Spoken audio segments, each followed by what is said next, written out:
everyone, Alexa Donne here, and today I am explaining publishing seasons. Yes, publishing has seasons, and there are 4 of them usually, and they are winter, spring, summer, fall. And so I know you're going, Alexa, those are just seasons. What's the point of this?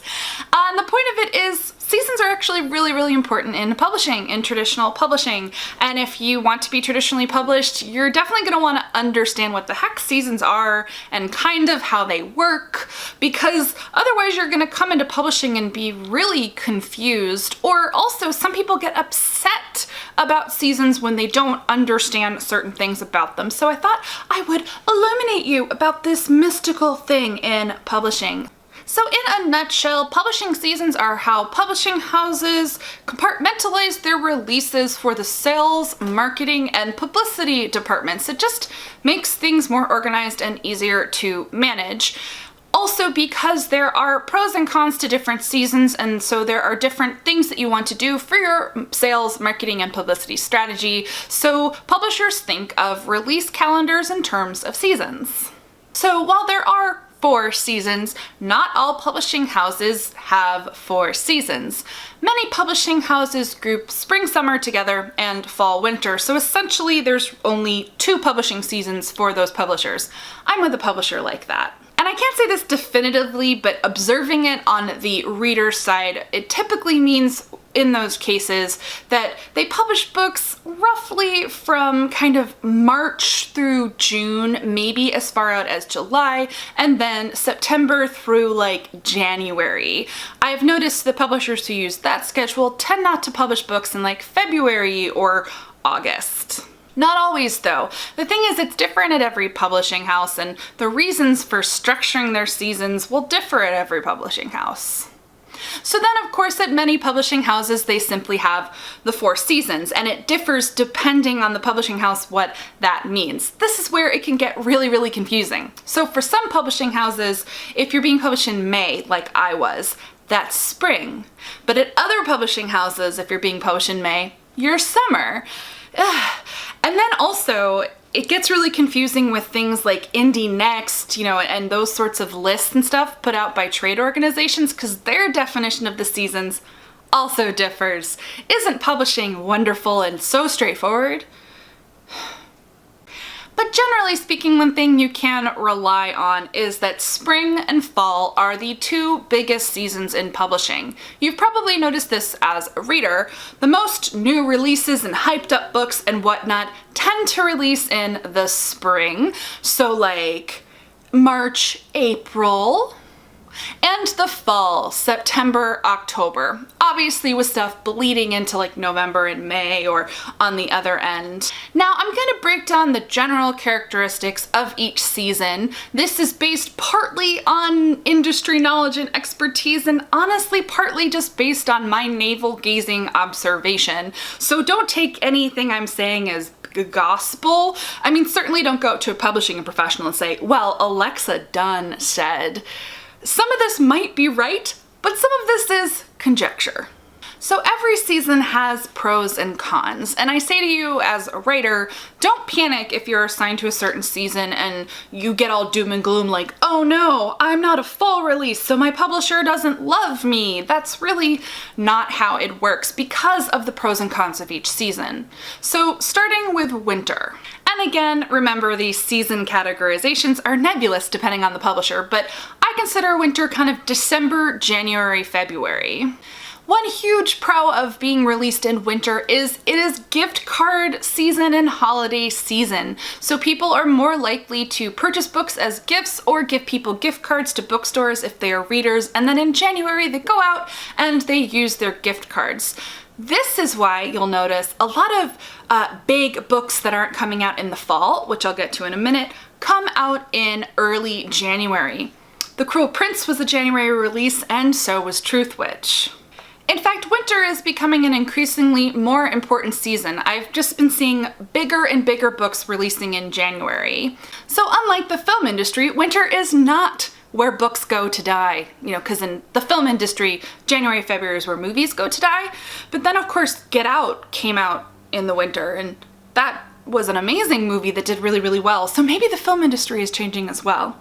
Another pro to coming out in winter is that very often these titles dominate the X books coming out in 2018 that you have to read. So often these, kind of buzzy lists only consider releases for the first half of the year, in large part because those are the releases that have the most buzz and that already have covers. Cons to being published in winter? Well, it's the flip side. When people do wrap-up lists for the year, best of X year, very often winter titles may get forgotten because they came out such a long time ago, a year before almost. The next season is spring. Again, just like winter, spring titles are going to dominate the what you have to read in X year lists because they're coming up really soon, they're fresh, they're buzzy. Spring is also a really big season for big debut books. I've noticed this anecdotally, that a lot of publishers will take what they think are going to be big, exciting debuts, but they're worried that they might get overshadowed in fall, which again, I will come to. They'll put them in the spring so that they can debut with less competition from established authors and series. We've seen a lot of debut books break out in the spring. This is also the case for winter, by the way. I should have mentioned it. It is easier to break out in winter than it is in the fall, so winter-spring can be a really sweet spot for new authors. Downsides to spring, just like winter, those books can often be forgotten by the time it comes to the best of the year lists. Also, spring is all about timing. Depending on when your book comes out, you may miss the boat on a lot of big book events and festivals. Spring is a really popular festival and book event season, and in many cases, if your book hasn't come out, you don't get to go to those events and you're gonna have to wait until the next year to even be submitted. I can tell you, as a title who was kind of late spring, because I was released on May 1, I missed out on a lot of festivals that were happening in March and April. I simply was not eligible to attend because my book wasn't out. Another note on the pro side is that spring releases are very well timed for mid-winter trade shows. So there's ALA Midwinter and there is the Winter Institute for the American Booksellers Association, and those are in January and February, so spring release titles can be promoted at those trade events. But the downside again, very often if your book releases in spring, your publisher isn't going to send you to BEA or ALA. Those are the big trade conferences happening in the summer. By then, they are most likely already promoting fall and some summer titles, so you should bear that in mind in terms of setting your expectations. If you know that you're debuting in the spring, don't put BEA on your bucket list because it just might not happen. Which brings me to summer. I must admit that summer is the most maligned season. It is the least popular. It is the one that authors grumble the most about. And I will admit, there are some big pros to summer, but there are a lot of cons. Now, if you have a book coming out in summer, don't panic because you're likely coming out in summer for a reason.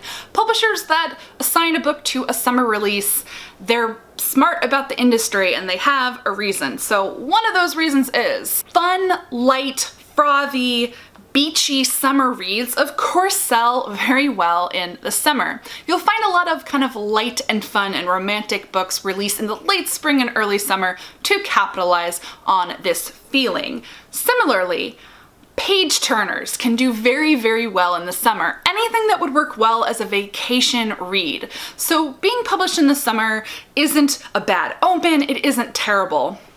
But this brings me to some of the cons. If you're being published in summer, you can miss the boat on a lot of the festivals. So again, so many book festivals happen in the spring. Well, you can't go to them because your book is coming out in the summer.